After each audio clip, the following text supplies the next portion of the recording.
Alright, we're gonna give this a try. I have no idea how well this is gonna go because I'm not very small, nor am I very nimble.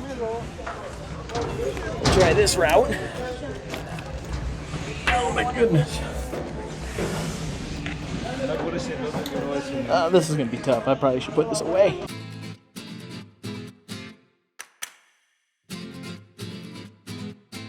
I'm Gary, and this is Coasting with Culture.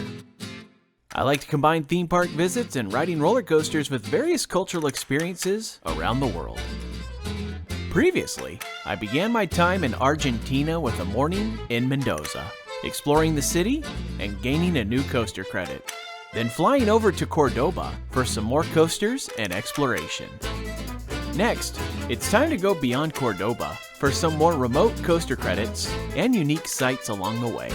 But due to the location of these coasters, there would be an unplanned experience to get there, which helped to make enjoying the sights along the way even easier. So there was a location that I was planning on going to today which would have easily been accessed by bus. However, there was something that I'd seen beyond that caught my eye that I wanted to investigate. And I found that getting there by bus was very difficult because of how far it is, and it's not a huge place, not a huge town. And then on top of that, the buses operate very infrequently to this place, and getting there by cab would be ridiculously expensive. So I started looking up the possibility of a rental car. It proved to be a much cheaper option, and so here I am in the car. Time to go for a drive through Argentina. Having a rental car for the day, I drove about 50 minutes away from the Córdoba airport to Villa Carlos Paz, the location of the first hopeful coaster stop for this drive, Peko's Multiparque. The park covers a fairly large plot of land along the rolling hills. And it wasn't long before finding the coaster in the park.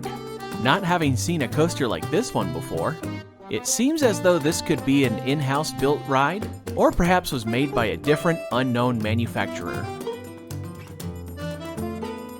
It's a fairly simple layout, as it has the first downward helix after the lift, then it climbs up a hill into a straight segment that leads to a second helix back to the station.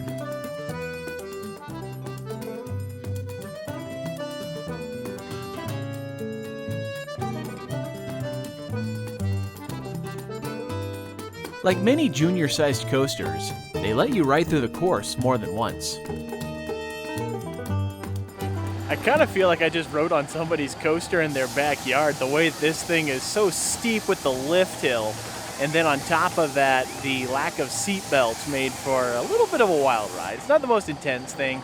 In all likelihood, it's probably not going to have too many problems. The on-ride photo system is also rather unique because there's a guy who takes pictures while they're sitting in the station. Then he takes a walk from the station over to the track, and then he finds a spot alongside the track and takes people's pictures again while the coaster train passes by them. I feel like in the United States that'd be some kind of an OSHA violation, but I guess it's cool here in Argentina. Having successfully gained the coaster credit, I decided to explore the park a bit more. And one particular attraction caught my eye. This was a sort of climbing apparatus where you start on one side and choose a tube to climb through to the opposite end. The kicker, though, is that the whole structure rotates as you go through, which changes the angle of the tube you're climbing in. I have seriously never seen anything like this thing, and I feel like it'd be a crime not to try it out. Let's go check it out.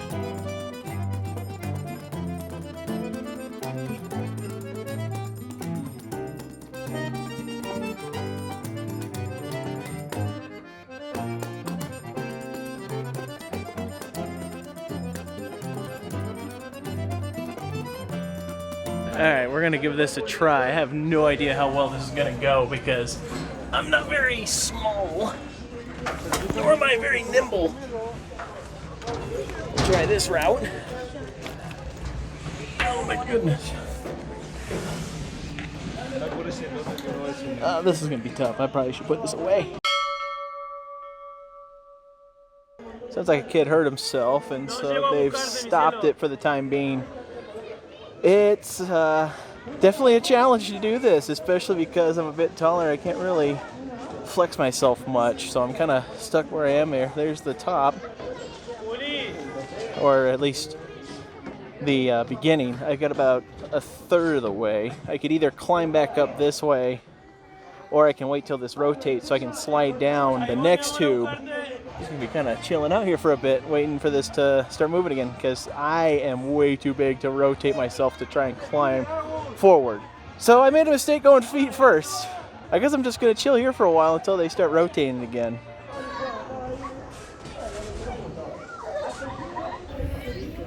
Almost there. So I made it to the other side. Definitely beat the crap out of my elbow though. Didn't feel very pleasant. But at least it's easy to get down now. Once you reach the other side, it's a nice quick trip down the slide to the end.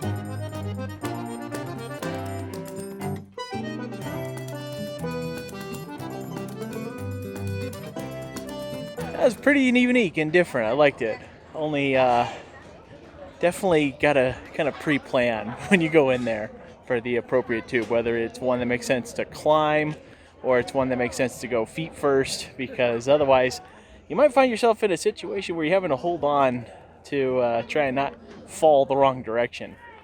And definitely be prepared for it to hurt a little bit, because ouch.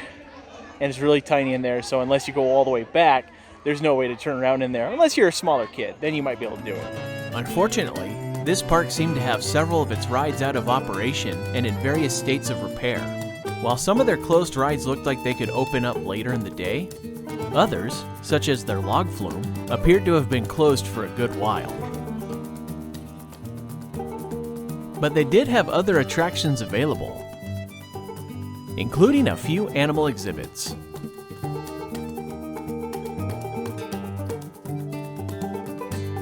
They also have a fairly extensive hedge maze, which requires taking a bridge to the middle for the start.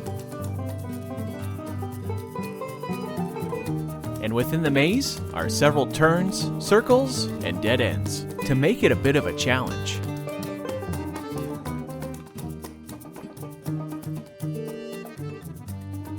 And here I thought I was going to be more likely getting lost driving to try and find this place or the next place, but I might end up getting lost in this hedge maze. I'm not exactly sure where to go.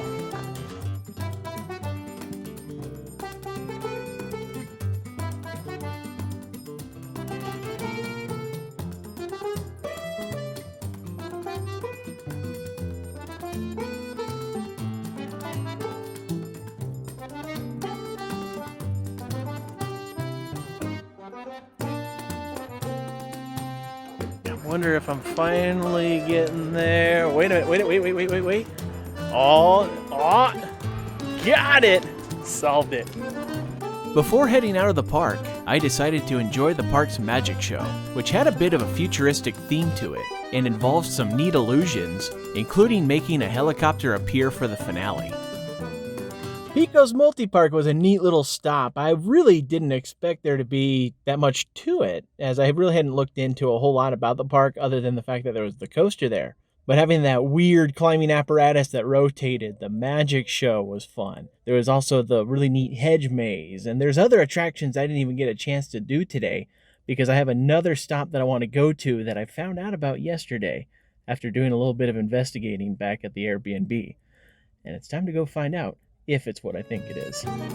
On the way to this other location that ultimately inspired the rental car, there was some great scenery to enjoy inside of Parque Nacional, Quebrada del Condorito. Had I stuck with the original bus plan, I wouldn't have had a chance to enjoy the beautiful sights of this national park along the highway.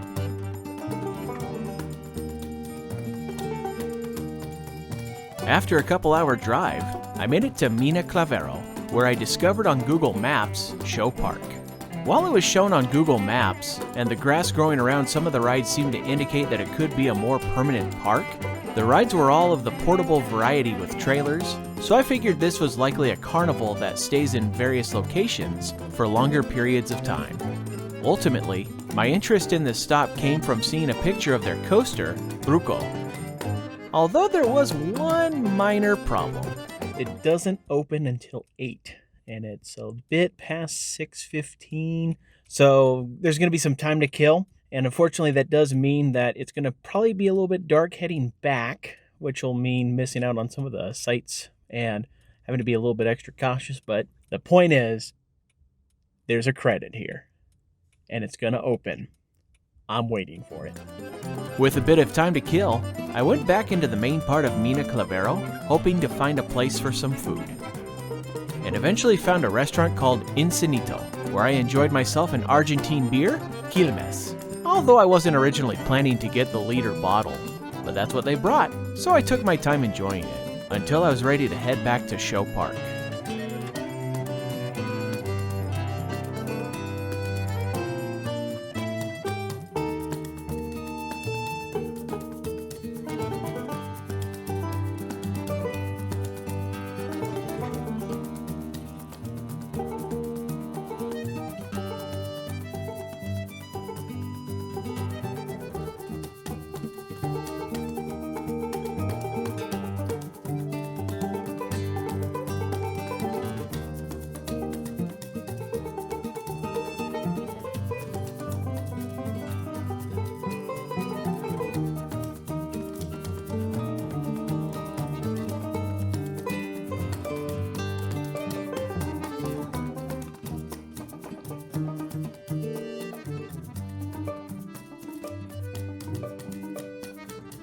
After seeing Bruco do its test run, I grabbed my ticket to ride, but unfortunately ran into a problem.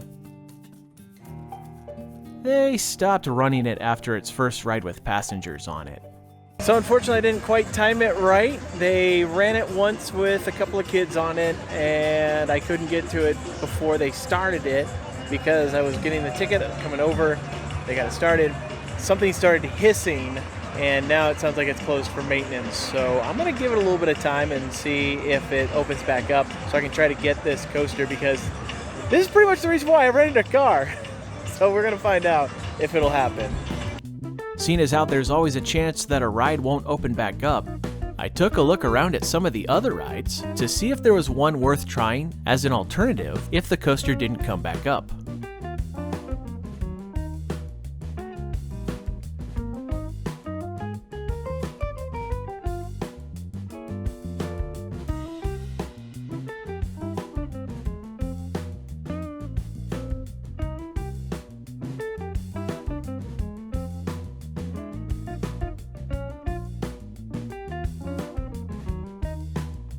In the end, though, I was determined to wait and get that credit, even if there were some bumps in the road toward that goal.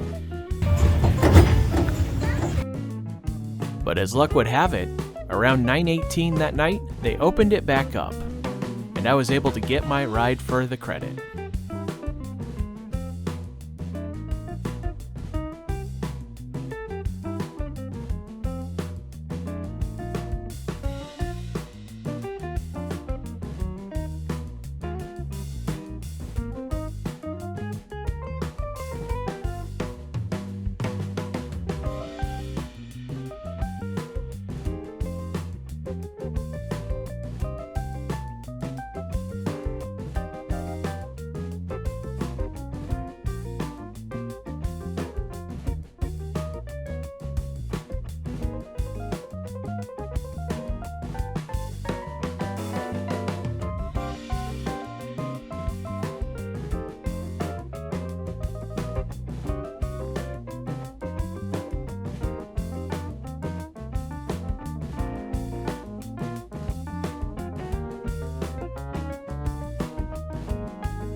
And thanks to this effort to rent a car, to drive the extra distance, another previously unlisted credit is discovered and written. Totally worth it.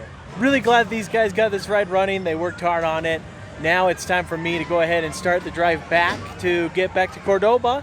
Hopefully I'll get a little bit of sleep, because tomorrow morning it's going to be time to fly to Buenos Aires.